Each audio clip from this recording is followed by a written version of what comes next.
welcome into the DNVR Avalanche Podcast as the Avs lose in incredibly painful fashion. You have a lead with 40 seconds left in a game and you don't even get a point out of it. Honestly, almost impressive to play that poorly for 18 seconds. Yeah. I don't know how they managed to do it. The emotion that I'm feeling right now is definitely impressed. Good call. Look, when you're that sad about it, you can be impressed at how well they crushed your spirit, all right? Because they did a great job of it in that last minute. On the whole, let's just do the 60-second rundown. Let's just do this first. Avs actually did a good thing by scoring the first goal of the game, which was great. We enjoyed that. That was fun. And then they give up a goal in the last minute of the first to erase that, and it's 1-1 going into the second period. They end up falling behind. They do give up that next goal to Nashville, but they fight back. They make quality hockey happen throughout the second period, and they have a lead going into the third. What has been a pretty automatic thing for the Avalanche this year, converting third period leads. They convert 59 minutes of that lead, even if it was a bit slower pace than what we're used to from them. And then they just have one terrible shift for Nashville to tie the game, and one abhorrent play for them to lose the game. And that's it. It goes from what should have been 2 points to none. Not fun, to say the least. I was very ready to take a lot of positives out of this hockey game, and now I'm just left with a bad taste in my mouth. But let's start with the first period. Let's start with some special team stuff here. A little bit of an all-over-the-place game when it comes to some of the calls, especially in that first. Avs ultimately do score a shorthanded goal and do get a power play goal later in the game. Are we content with the special teams at very least? Sure. I mean, you Low score energy. Score shorty. Yeah. Right? I mean, you get one power play. I mean, was it ugly in the first or power play? I thought it was awful. It was bad. And that's the difference sometimes, right? You know, you get a couple there. It's a different game. Maybe you end up winning 7-3, you know. But, you know, like Rudo just said, in the 60 seconds, you know, they did manage the second period to come back. So it's kind of a race. But, yeah, I mean, the specialty teams were average, you know, because of such sloppy play in the first, in my opinion. So just settling for average there, even with the shorty. All right. Which should be great when you have a shorty. You Yeah, should be like, should yeah, be. you know what? Yeah. But it was average at best. Yeah, I think it's a fair argument that the Avs didn't put this game away in some senses. They certainly could have had opportunities to stretch their lead or otherwise at different times in the game, and that did not happen. I kind of want to focus on some individuals here first, so we might end up going out of order with stuff, but let's start with one of the more obvious players in Cale Makar. Has 3 assists night. You're rolling. You feel great. You feel like he's Cale Makar. Has just an absolutely horrible play that helps the Avs lose this game. How do you come out of this game feeling about Cale Makar? Is it a mixture of both, or is it just, does that play at the end of the game erase all of the good? No, it doesn't, man. It really doesn't, because the guy handles the puck for half the damn game. Yep. You know, he comes and he has 3 assists for you, and it could have been more. It could have been 4, 5, 6, and the guy was awesome tonight. Sure. He was dominant when he had the puck, and then he wasn't. And, you know, he just makes a bad mistake. We saw it in that Dallas playoff series. He did something similar when he had the mix-up with Francouz. Yep. And they end up with a free goal, and this is kind of the same thing. He goes back, he falls down, he whips on the puck, loses it, and then he's at the mercy of everybody else on the ice, which we'll get to. But, I mean, no, it does not remove all the good that he did. Absolutely not, dude. He just... You don't want him to make that mistake, of course, especially in that situation, but he does. It happens. It doesn't happen very often, and when it does, it sucks. Yep. It's just tough when it happens and the game's 3-3 with 20 seconds left. Yeah. It does, man. It really does suck. And, there's no getting around that this is just a gut punch of a way to lose a hockey game. Yep. This is way worse than the Seattle, losing to Seattle. Yeah. The way that they did. I mean, you're talking about at least 2 points thrown away this year, though. Probably 3. So certainly 2, yeah. But yeah, no, for me it just does not take away all the good that Cale does. That's all. He was so good, and you're never even in a position to win the game without him. It sucks the way that it goes at the very end. I want to bring that up because I think all are going to feel pretty negative about this game on the whole throughout this podcast because of how it ended. But don't forget about the first 59 minutes of the game where the Avs played well enough to win. Just want to make that point because they're going to win this game 95 out of 100 times. Yeah. With a minute left. Yeah, certainly get to overtime. Yeah, get at least 1 point. 99 out of 100 times. Right. Yeah.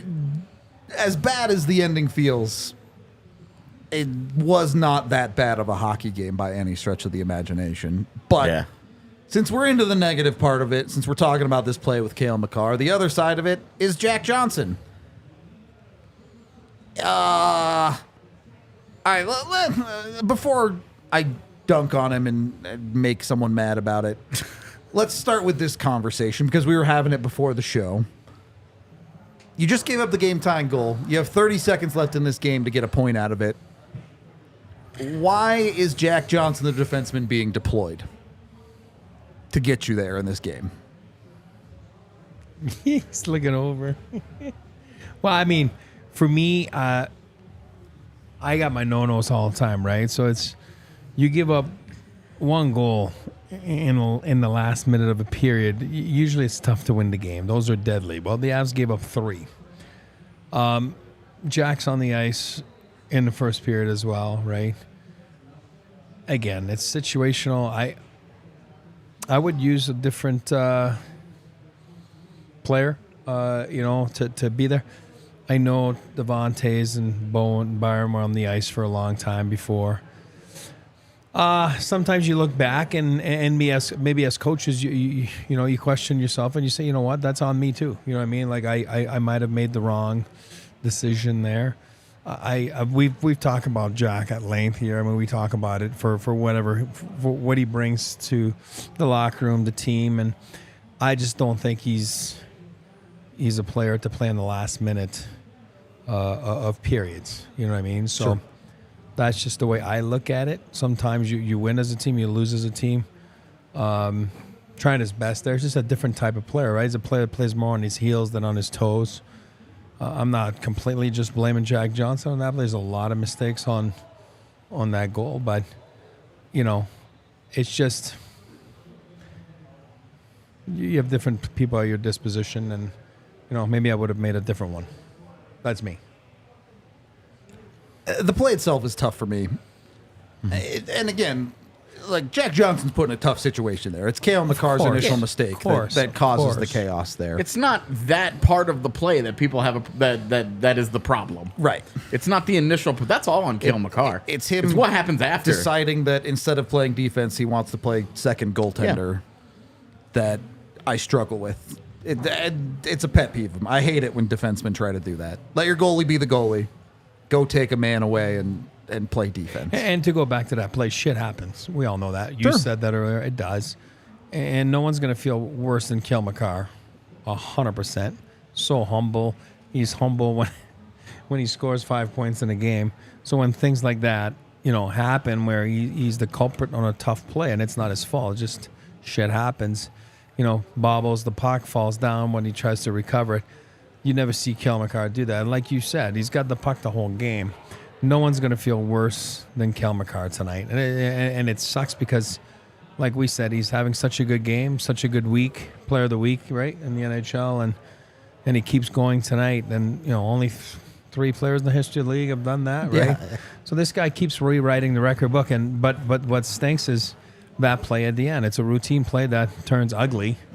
And Jack Johnson is on the wrong side of it with Cale and obviously Georgiev and the rest of the team, and then it's just a sour way to piss away a point, right? Or two. I think my issue with Jack Johnson being utilized on that play is the impact he had on the game leading up to it. Like, Cale Makar's usage there makes perfect sense to me because he impacted the game in a positive way. Sure. He makes a mistake. But Jack Johnson, through that point in the game, did not have a positive impact. He was a detriment defensively tonight, and to be on the ice for center ice face-off late in the game when they've just tied the game, it doesn't really make sense to deploy Jack Johnson there. I forget what misread you were pointing out with Freddie Olofsson and Jack Johnson, but there were other miscues tonight where chances against were caused by Jack Johnson. And so it's just really puzzling deployment. Even looking at Toews and Byram on the tying goal, it's still the impact they had on the game prior to that moment was significantly more positive. And it just doesn't make a lot of sense to me. What's the upside? What are you getting at? I don't know. He's that not there is. contributing offensively off the draw. That's just not going to, and so the thinking is then he's supposed to be the defensively responsible one, but that's not how he played, even in the course of tonight. Been actively negative defensively in this game with turnovers and otherwise.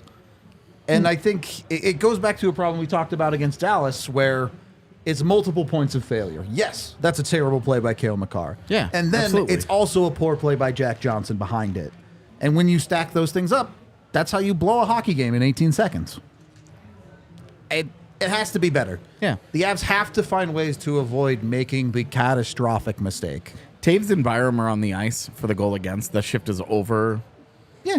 It's over a minute long, so you're going to pull those guys off. All right. Makes sense. We have Josh Manson and Caleb Jones right there. You have two other guys that you can put out there. On paper, you get it. You get a lefty-righty with Jack Johnson and Makar.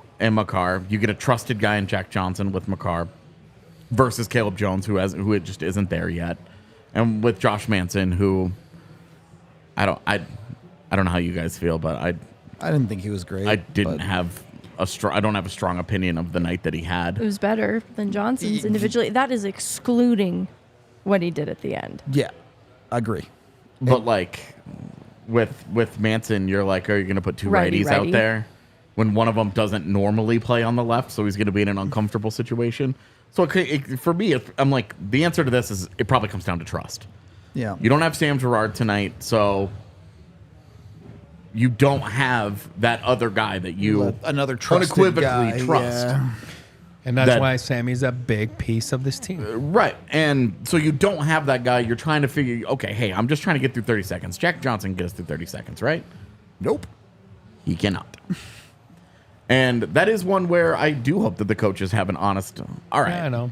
Is too much trust here in Jack Johnson? Is there too much here? Yep. In Jack Johnson, because all we needed was, and it takes a freak play from Makar, a freak like misplaying of the puck, something that he's going to do 99, maybe 98 times out of 100, he's going to do just fine. Certainly not have it go that poorly. Exactly. Like, you will not see Cale Makar misplay a puck that poorly the rest of the year. Yep. In that situation, there will be other times, but in that situation, you're not going to see him make that mistake again. And it's a freak thing. It puts him in a bad spot. Georgiev makes the initial save. Yep. But then you need some help there.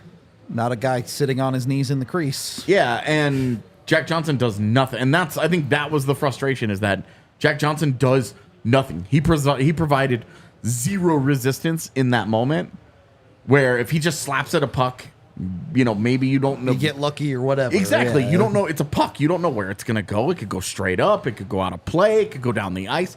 Who knows where it goes? But it probably doesn't go into the back of your net. Maybe it still ends up in the exact same result, and we're saying, why didn't he just try to block it? I promise you, I will never make that argument. It's just the way that it plays out is very frustrating. That's your best player that lets you down in that moment. Yep. You're annoyed. You're like, God, come on, man. But then it's also arguably your worst player, like your worst regular, whatever you consider Jack Johnson. Your number 6D on a healthy night. Yeah, exactly. A guy that you have plenty of trust in to put him in that situation. And it's fair to wonder, is that trust still earned? We're a long way from the Stanley Cup win now. Yep. There's a lot of hockey that's been played since the Stanley Cup win, since that run. Are we still having this conversation because he was a guy that played 10 minutes a night during that postseason? With a lot of underlines that have consistently not been great for And that guy. with a proven track record over the last 40-ish games in an Avalanche uniform of making everybody that he plays with worse. Yep. Now, it's not his fault that Cale Makar misplays that puck. Give me a course break. not. That obviously is not what's being said. But when it came time for him to try and make a difference, no resistance. Yep. None whatsoever. And again, the question I come back to is, what's the upside? And Eric, I think you brought this up before the game too, or someone did. The Avs have a timeout there. You had a long shift. Do you consider calling a timeout, maybe letting a Toews get a breather? Someone who maybe has a little bit more trust than a Jack Johnson? Boy, in hindsight, yes. Yeah, I mean, in hindsight, it's obviously an easy decision. I But in know. the moment, And then sometimes you look at it, you do it, then you're like, oh, why'd they waste that timeout? Then you go to, overtime and then you have like a 5-on-3 situation, you're like, oh, he could have, he used his timeout, but then again, you look back at it now and you're like, yeah, maybe those things sometimes they happen. Shit happens. Yep. And I don't know, looking back at it, maybe they thought about it. Maybe they're like, yeah, all right, you know what? It's 30 seconds. We'll get through it. You know what I mean? And sometimes you don't. Was that timeout so valuable used immediately after the goal where they drew up some shit that didn't work instead of right before where you could have gotten Devon Toews a little bit of rest and said, we were aggressively agreeing. let's let him just literally sit here and drink BioSteel for 30 seconds. We don't even need to talk to him. Just let him chill out. Then he can get up there. back out there, He yeah. can get us through 30 seconds. That's why I say Because they were- it's easier after, right? You know what I mean? And then, They are so but it makes you think and gassed. you learn situations.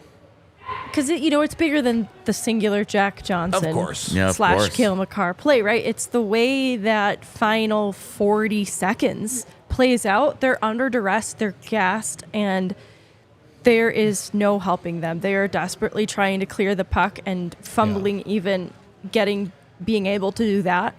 And it just... I don't understand. They had been playing so conservatively through that point that I just don't know how the wheels came off that badly. Like, I don't want to overestimate or underestimate how tired an NHL player is by that point in a game. I'm sure it is extremely exhausting.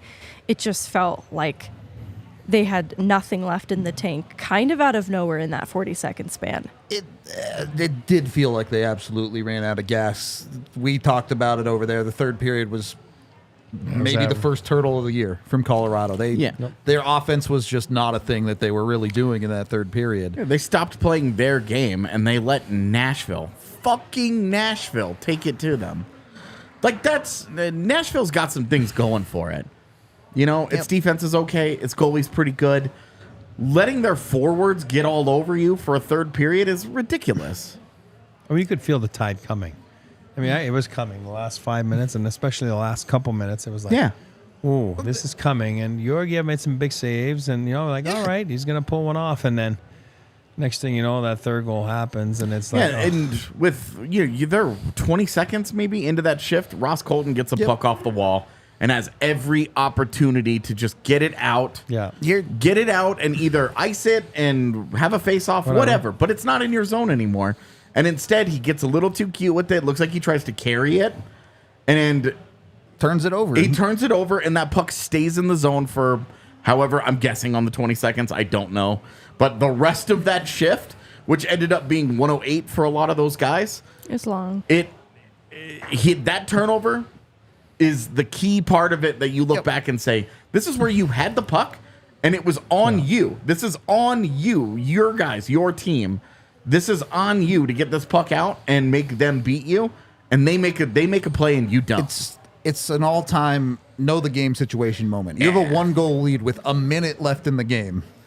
Yeah. Not the time to be cute in your own zone with the puck. This league is unforgiving. It's not nice, and when you don't do the right things, it bites you.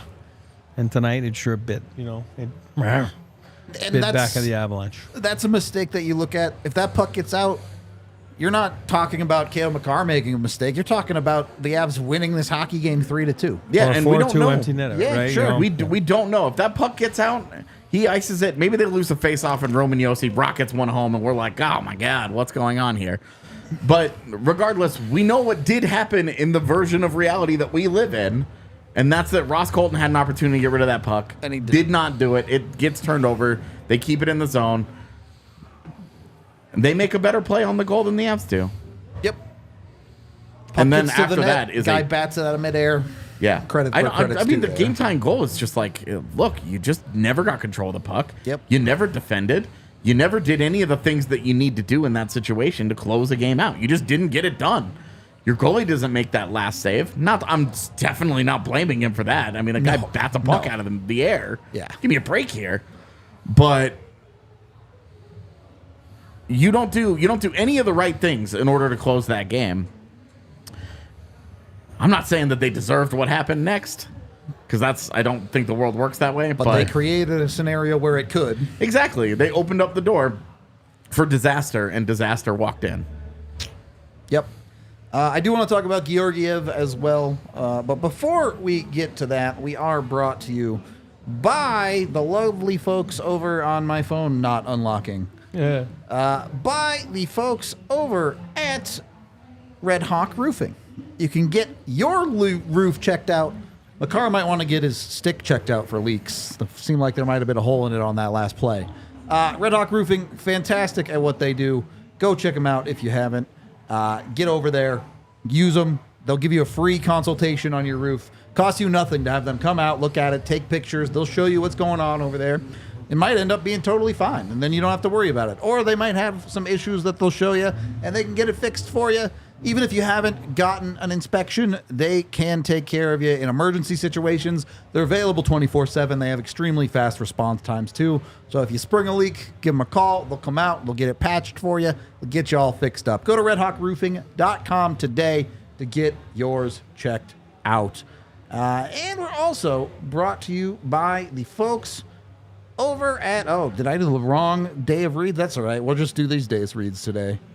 We're also brought to you by the folks over at Shady Rays. Go get your Shady Rays today at shadyrays.com. You can get up to 50% off when you order 2 pairs of sunglasses or more and use the DNVR code. Jump on that. They're also doing a big Black Friday sale, I believe. So go check out their Black Friday prices and all that good stuff. Dozens of different kinds of sunglasses. They got a pair for everyone, all sorts of different tints and colors and polarizations. Whatever it is you might need, they'll get you the sunglasses you need, looking good for a good price. Join over 250,000 people who have rated them 5 stars. Get them today, and if you don't like them, break them, or lose them in the first 30 days, they will replace them completely for free. Second period of the DNVR Avalanche podcast. Alexander Georgiev probably deserved a better fate tonight, I think. I know I didn't love the second goal from him, but that's a guy who came in and was locking this game down for you in the third period. It really looked like a night where the Avs were going to win this one 3-2. And then obviously the chaos happens, which I don't blame Georgiev at all for either of those goals. Was this a good enough performance from Georgiev? Let's start there. Did he deserve better in this game? Well, I'll jump in because I always say it's the same thing. Look at his first 6-7 games this season, 8 games, whatever it was. Nothing could go in, right? His numbers were absolutely outstanding.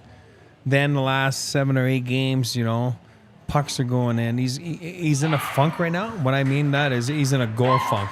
He's consistently giving up 4 to 5 goals, but we just talked about this. He's in a position to lock it down. He's playing outstanding in the final few minutes. His feet are awesome. His legs are awesome. He's controlling the game. He's controlling the crease. Guy ties it up right here on his right side behind him.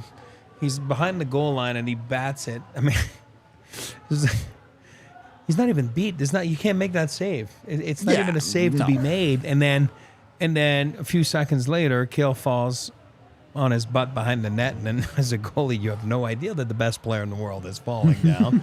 And next thing you know, the puck's up front and it's a scramble. It's crazy. I mean, Does he deserve better tonight? I thought he did. I thought he was really good. We can argue that second goal all we want. It's fine. That's why there's there's arguments, and you're right. Second goal just doesn't matter anymore, right? That's because my of point. the way That's the game my ended. point. Exactly. Point taken. I agree. And I think he deserved better. He's going to go in a streak here coming up of 6-7 games where he gives up 7, and then it equals out. I think he is an elite goalie. I think he's fine. But right now it's tough to justify my comments because it's not happening. Pucks are going in. I go back to that first period where Nashville had a flurry of high danger chances, and they walk out of that period 1-1 thanks to a shorthanded goal from Cogliano, which is a bit fortunate because he made 6 high to medium danger saves there on a burst from Nashville alone within that first period that he gave them the best chance of winning this game through the majority of it. Mm-hmm. And I do think that he played above expectation in that, right? Because there were saves like that in the second and in the third as well, which kept them in it at every point. It was sort of everyone else that let it slip away in those final moments. Yep.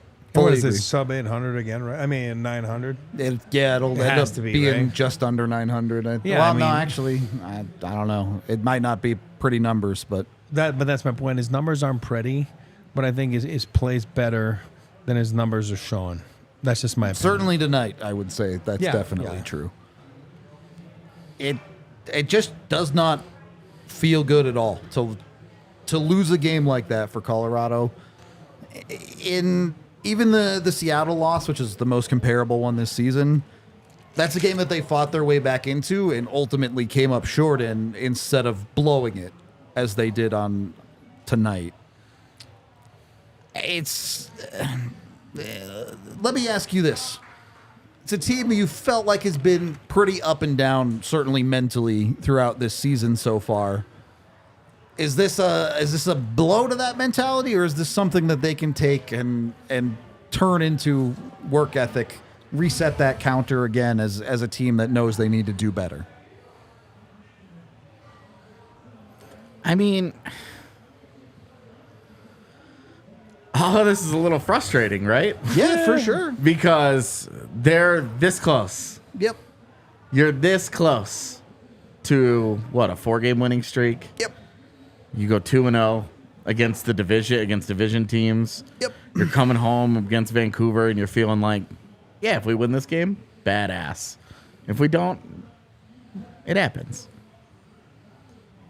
Okay. But you're this close to getting out with a 2 goals against.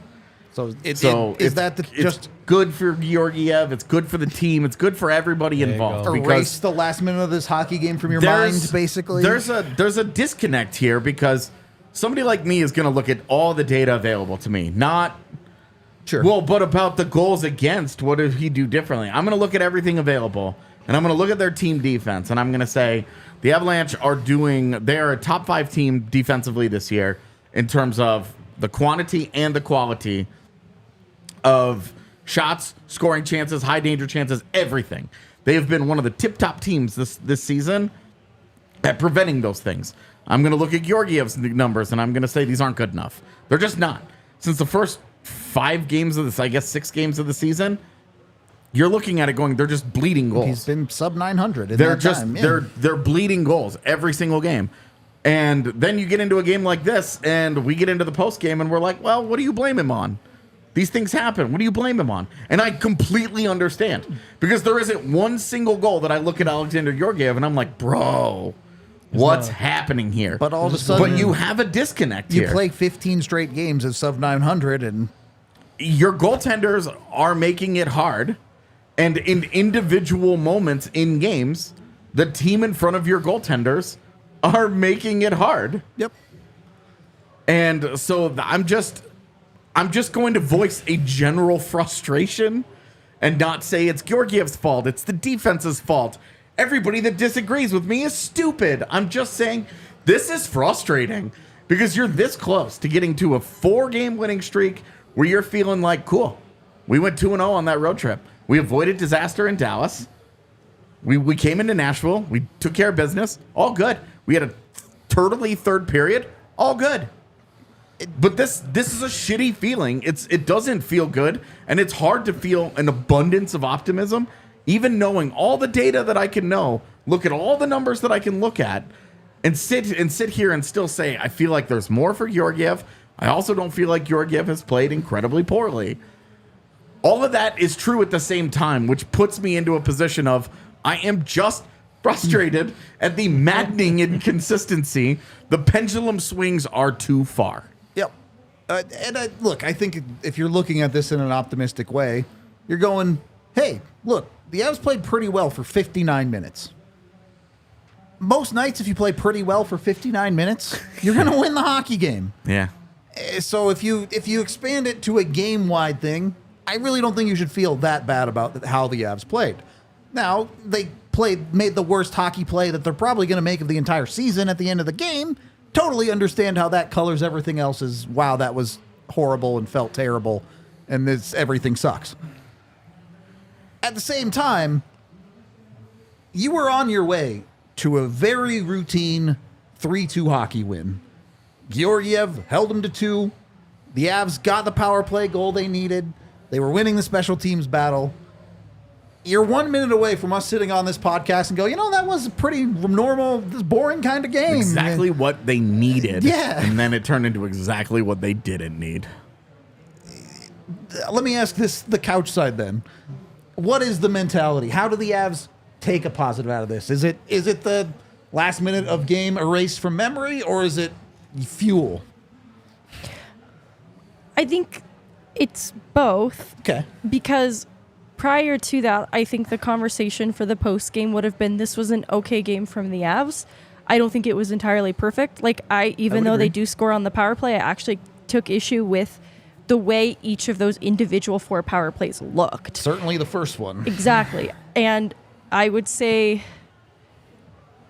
at least 2 of the 4 were pretty bad. Yep. In that they just weren't creating opportunities for themselves, and they have such elite personnel that would have been an individual criticism going into the post game prior to the way this game ended. And then the other would have been complimenting the second line, because I thought they played better and more cohesive tonight than I've seen them previously. And we talk about consistency, and it looks like that might be something that is to their benefit.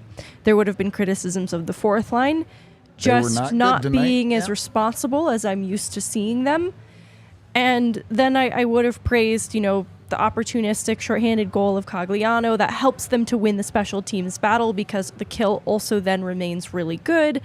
And I would have complimented Toews chipping in from the back end. I think that the team wins games when they get contributions from top guys. Nichushkin on the power play, deflecting a Cale Makar shot. That's really routine business for them. Yep. And then Toews contributing, even strength. It just feels like a formula for winning. So if this postgame had happened before the final sequence had broke down, I think that's how I would have played out the postgame. And those are all pretty normal things. It's something they can build upon. They can have some confidence from parts of that, but also things to take home and work on. All points that are still valid, how the way this game played out. Totally. And Would have I been also, a game that we would have forgotten about completely 2 it would have been kind 2 weeks of a from boring now. post game too. I would have been like, it was good. It wasn't great. It wasn't bad. They did these things well. I would have been fine with Georgiev's performance, and I would have felt happy too with some of the saves that he made early that gave them the chance to stay in this game that he did. And I find myself here, it's such a small breakdown in a short span of time that I actually don't feel, from a mental standpoint, as concerned as I have in past games. This felt like a dumb error. It didn't feel like a maturity issue, and that has sometimes been a concern in the past. This felt a little bit dumb, and also unfortunate circumstance. A lot of people have put the shift times for some of those guys that were on the ice late in this game, and part of it was their own doing because they couldn't successfully clear the puck. I don't remember if it was in this sequence that Tyson Barrie weaved out off the icing because he skated to the puck kind of quicker than anybody thought, and that play stayed alive too. So I think it just ended up being quite a long sequence for a couple of those players coming on and off, or not coming off. So anyways, I'm not trying to make excuses, but I do think it was just weird circumstance and the wheels fell off. It's not that I'm not concerned about it. I just don't know that this specifically is the leadership thing that people are pointing to. I think it was I don't think it's that. Yeah. boneheaded behavior. I agree with you. Okay, I'll jump in here. I think as a fan, and we're all fans, right? I'm sitting there in the back watching. My shoes are off, feeling pretty good, right? 3-2 game. Did you put them back on? No, they are back on, but they were off, watching the game, and you're excited because, like we all just said, it's going to be a 3-2 win or a 4-2 win, empty net. Things changed, and then whoop, you got that goal. You're like, okay, maybe they go get it in overtime, right? Yeah. And then the weirdest play happens. That play's not going to happen again this year. Yeah. The best player on the planet blows a tire, falls down. It's not going to happen.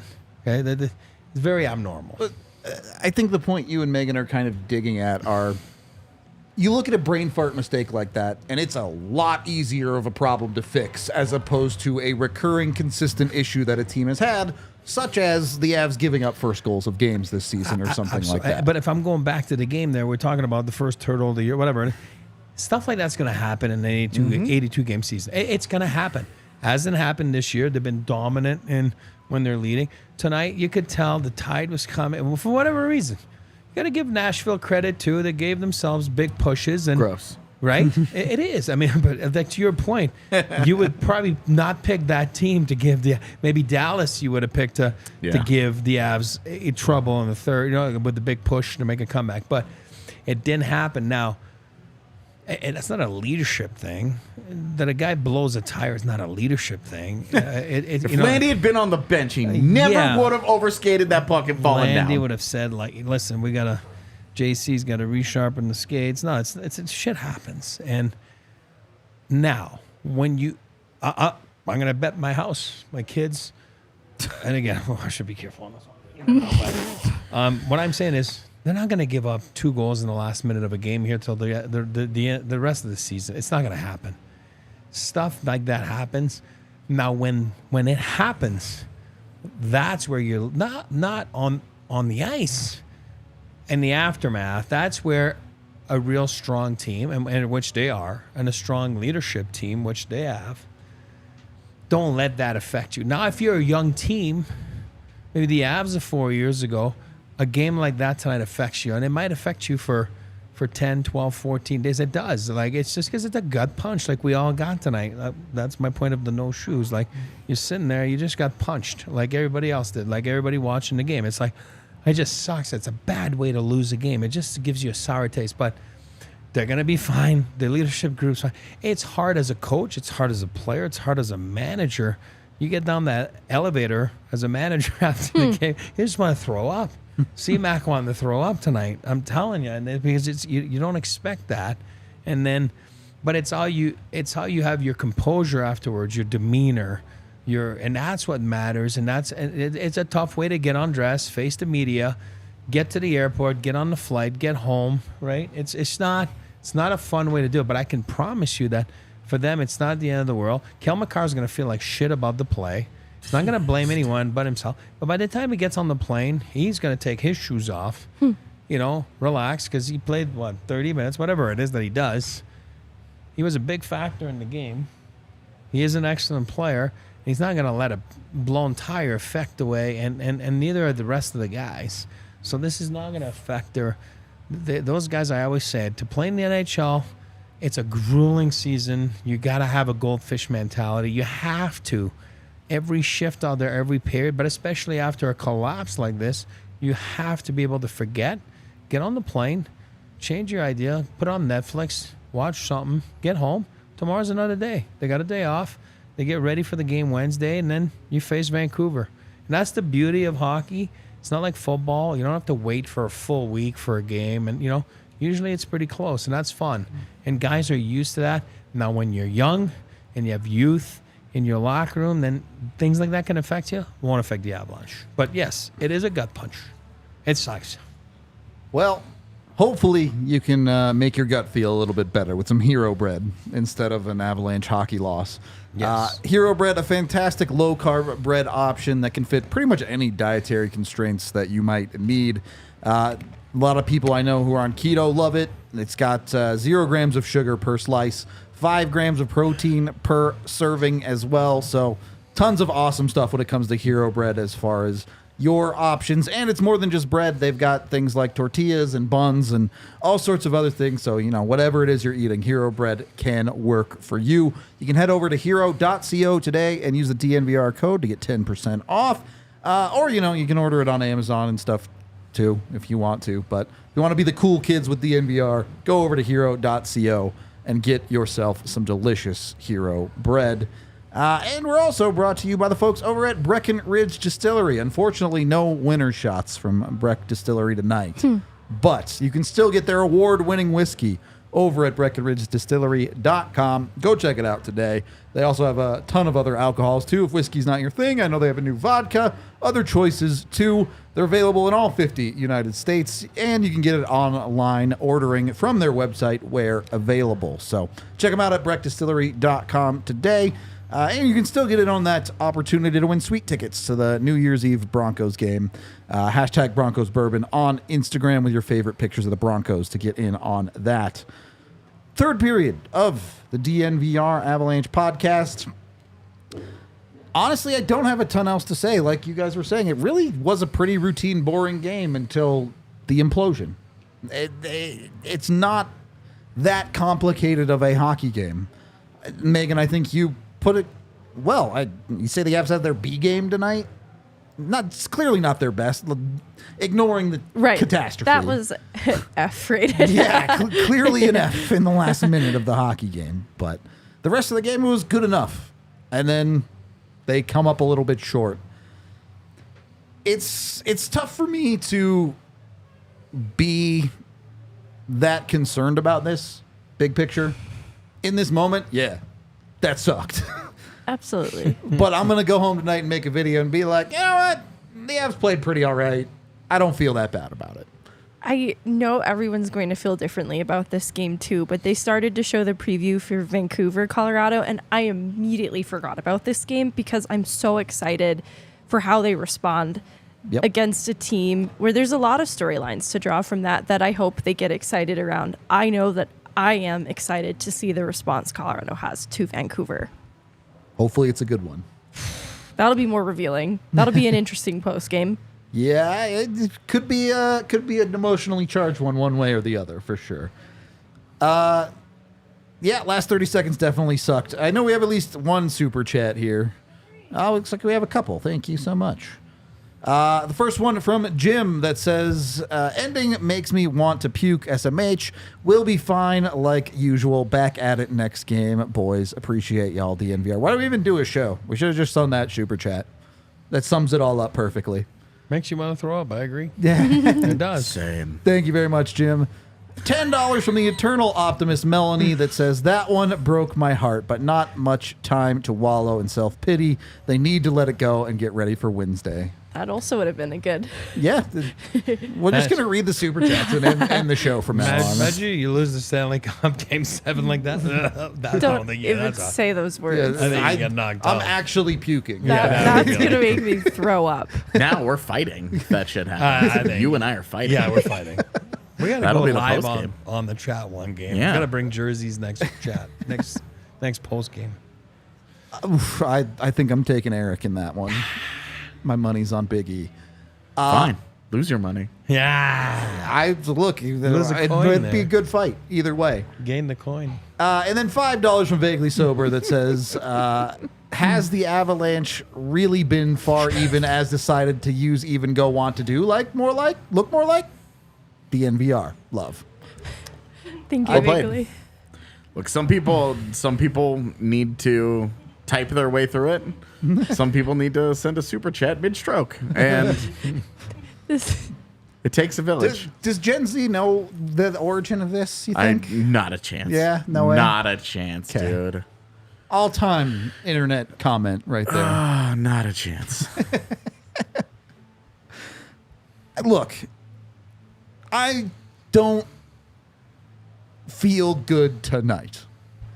I'm going to go home and sit there at my computer and then I'm going to wake up tomorrow and be like, oh, yeah, no, the Avs are still a good hockey team. Yeah. Oh, yeah. You'll remember that they're still in second place in the division. Yep. And they've now won 3 of 4, and the response to the super embarrassing, oh my God, the world is ending Blues loss was to win 3 straight and, to have the best week of the season last week. And, all right, now the rest of this week could obviously still be a disaster. You have to play the games. It's possible. If they win all 3 games the rest of this week and this is their one loss and you're looking back at it, you're like, wow, they are so close to a 7-game winning streak. And instead, they've just won 6 of 7. Eric said this earlier in the season, and it stuck with me. It's not that you lost. It's what you do the next day. It is. That matters. So. Yeah, I mean, it's true of anything in life, right? Yep. Today is today, but how you take today and build upon it or don't build upon it is what comes to define all of us. And that's just basic understanding of how tomorrow works. It's the greatest part about sports for me is that there's always tomorrow. Yeah, and the high from the Dallas game was great. It was awesome to revel in it yesterday. Today was a new day. You had a chance to do something better. You didn't get it done. Great. Now you have tomorrow. Now you have the next day, and that's just what it is. Before we get out of here, can I just talk? I got a couple more things, but yeah. Okay, great. Get to them. Do your thing. Sorry, I'm not like bossing you around. No, you're fine. You're fine. I wanted to ask you guys, pretty sure I know the answer. Which way would you rather lose? Tonight or the St. Louis game? What? No, dude, tonight. Okay. Agreement? Across the board? Those are less confident nods. No, I was in Toronto for the St. Louis game, so I didn't get to fully appreciate how bad that was, but I could tell how bad that was. And so, yeah, I would say St. Louis pretty handily, because that one felt like internally the Avs were going through it, like something wasn't right up there.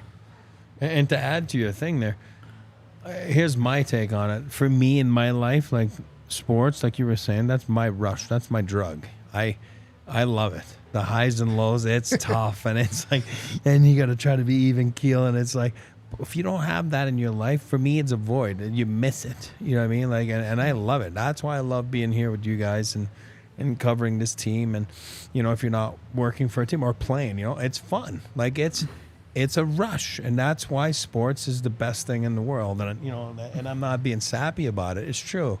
It just stinks like tonight. It just sucks. You know what I mean? But there's other times when it's just like last game, down 3-0. You go, you win 6-3. It's like, woo! It's fun. So, tonight was the night you went to buy the drugs, and then you found out your dealer sold you birth control. Yeah.